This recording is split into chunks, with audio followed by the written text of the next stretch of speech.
कुछ टाइम पहले मैंने आरबीएल बैंक से रिलेटेड ये वाला वीडियो बनाया था दैट आरबीएल बैंक अपना सिस्टम का यूज़ करके अपने क्रेडिट कार्ड वाले कस्टमर्स को किस तरह से फंसाता है एंड उनको कैसे लूटता है। वेल, इस सिचुएशन में थोड़ी सी अपडेट है, जानेंगे इस वीडियो में। कहीं मत जाइए, चैनल को सब्सक्राइब कर लीजिए। अभी तक सिचुएशन कुछ इस तरह से थी, पिछले 6-7 महीने से आरबीएल बैंक ने मेरा क्रेडिट कार्ड वो ब्लॉक किया हुआ था। सडनली एक दिन बैंक ने 2000 रुपीज़ की एनुअल फी लगाकर मेरे पास स्टेटमेंट भेज दी कि आप इस स्टेटमेंट की पेमेंट करो। मैंने आरबीएल बैंक के कस्टमर केयर में बात की एंड उन्होंने बोला सर आपको पेमेंट तो करनी पड़ेगी।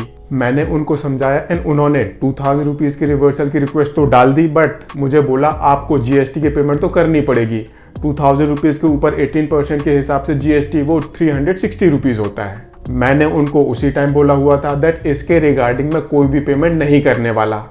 वेल, अगला महीना आ गया, अगली स्टेटमेंट आ गई एंड इस स्टेटमेंट को जब मैंने देखा तो बैंक ने 2000 रुपीज़ तो रिवर्स कर दिए, बट उसमें 250 रुपीज़ की नॉन पेमेंट चार्जेस लगा दिए, उसके ऊपर भी जीएसटी लगा दिए एंड कुछ डिलेड पेमेंट का इंटरेस्ट भी लगाया है। आई मीन इस स्टेटमेंट के थ्रू बैंक मुझसे 777 रुपीज़ डिमांड कर रहा है। नाउ पहले स्टेटमेंट में क्या था, बैंक 2360 रुपीज़ डिमांड कर रहा था, बैंक ने 2000 रुपीज़ रिवर्स कर दिए।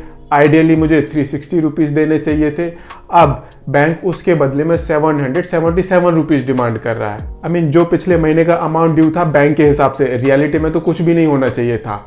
मैंने पेमेंट नहीं की, अब बैंक डबल से भी ज़्यादा पैसे मांग रहा है। एंड इसके अलावा अब बैंक मुझे डेली एक मैसेज भेजता है दैट आपने ड्यू डेट मिस कर दी है, अब जो आपका ये 777 रुपीज़ का अमाउंट है ये आपका इमीडिएटली ड्यू है, तो जितने जल्दी पॉसिबल हो सके आप उतनी जल्दी इसकी पेमेंट कर दीजिए।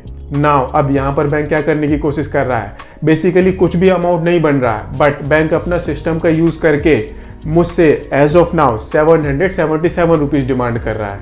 Is it not a fraud? Yes, it is a fraud. And इसके रिगार्डिंग मैं आपको एक बात और बता दूं, अभी एक न्यूज़ आई है दैट आरबीआई ने आरबीएल बैंक के ऊपर 2.27 करोड़ रुपीस की पेनल्टी लगाई है। पेनल्टी क्यों लगाई है? बिकॉज इस बैंक ने आरबीआई की ओम्बड्समैन से रिलेटेड, लोन रिकवरी से रिलेटेड, क्रेडिट कार्ड से रिलेटेड कुछ गाइडलाइंस को फॉलो नहीं किया एंड ये सारी वो गाइडलाइंस है जो कस्टमर के बेनिफिट के लिए होती है।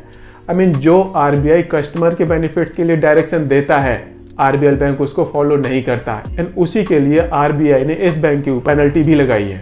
अब हम क्या करेंगे, नेक्स्ट वीडियो में जो भी ये सारा मैटर है इससे रिलेटेड आरबीआई में कंप्लेंट करेंगे एंड आरबीआई में आपको इस बैंक के अगेंस्ट या फिर किसी और बैंक के अगेंस्ट किस तरह से कंप्लेंट करनी है वो भी मैं आपको बताऊंगा। So stay connected and subscribe to the channel. Thank you.